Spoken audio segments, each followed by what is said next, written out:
Всем привет, дорогие друзья! В этом видеоролике мы поговорим с вами про пробой уровня.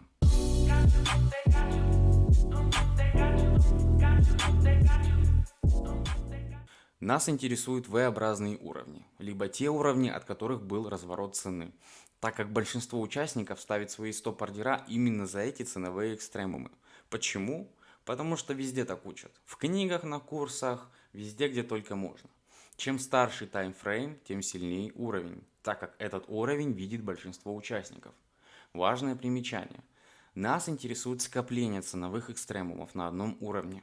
Чем больше касаний в один уровень, тем больше стоп-приказов за ним скапливается, так как многие видят формации старых книг и учебников по типу двойной вершины, тройное касание. В конце концов, другие трейдеры начинают сильнее верить в этот уровень и входить в позиции от него.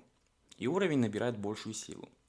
По моим наблюдениям, пробой идет после 3-4 ударов в уровень, хотя я встречал 5 и 6 касаний в один уровень. Следующий момент связан с тем, как подходит цена. Цена должна образовывать некое подобие треугольника, то есть каждый ценовой экстремум должен быть выше или ниже предыдущего в зависимости от того, к какому уровню мы поджимаемся, к уровню сопротивления или поддержки.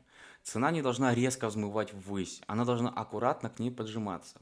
Это говорит о том, что сила одной из сторон сильнее. В нашем случае сила покупателей, и цену как будто поджимает к уровню, образуя некое подобие треугольника. И очень важный момент, перед самим уровнем должна образоваться консолидация. Именно в этой точке цена собирает последний стоп-ордера и отстаивается перед пробоем. Консолидация может быть разных видов и совершенно не идеальной, как в этом примере. Она может быть корявой. Со временем и опытом вы научитесь их распознавать. Также эта консолидация может находиться не на самом уровне, а перед уровнем, чуть-чуть не доходя до него. Также вы можете встречать, когда есть каскад уровней, как в данном примере, и каждый новый пробитый уровень будет придавать топливо для дальнейшего движения за счет ордеров участников. Важное примечание, что расстояние между уровнями не должно превышать 1% на 5-минутном графике, иначе цене попросту может не хватить топлива. Графическая часть закончена, переходим к общей. Перед началом каждой торговой сессии смотрим график биткоина, так как это наш главный поводырь. И куда смотрит биткоин, туда и смотрят альткоины. В данном случае мы видим, что биткоин стоит в боковике. Это значит, что в текущей фазе рынка пробои идут только на монетах в игре. Об этом в следующем видео. В такой фазе рынка важно следить, чтобы монета не была похожа на биткоин графически.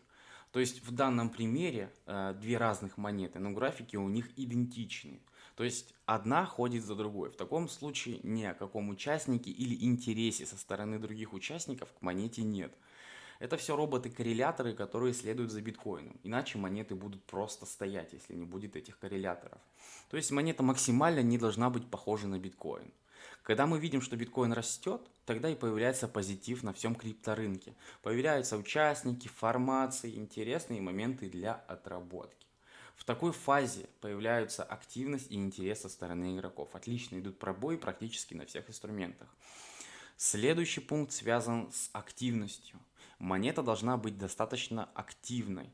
Про активность я запишу отдельный ролик. Также немаловажным фактором будет наличие плотности на уровне, в разъедание которой можно заходить в пробой. Дополнительные факторы.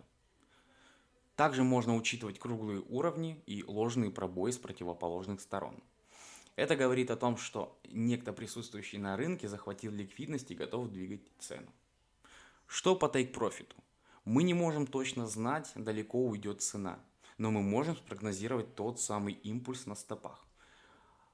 В данной фазе, когда биткоин стоит в боковике, в среднем пробои идут 1-2%. То есть крайне редко, когда пробой идет на 3, 4, 5, 6%. То есть это уже можно назвать полноценным движением. То есть я ограничился 1-1,5%.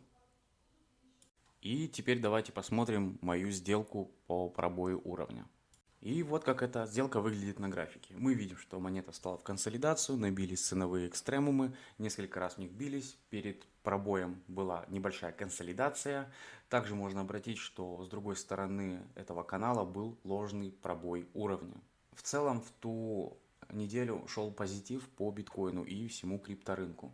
Мы видим, что активность на инструменте не особо большая, но так как в ту неделю была хорошая активность и позитив по всему рынку, я пренебрег этим правилом. Вот меня забирает и идет неплохое движение. То есть вот он импульс, видно, потом немножко вкатывать сразу начинаем. Я раскидываю сетку, то есть каскадом частичное закрытие сделки. Начинает подставлять снизу объемчики на фьючерсах. И меня забирают первую часть. То есть процент, в принципе, я только процент обычный беру, но тут я решил потянуть, потому что был хороший позитив по всему крипторынку. Сделка отлично отработалась в плюс. Если вам понравилось это видео, то ставьте лайки, подписывайтесь на канал и всем до новых встреч!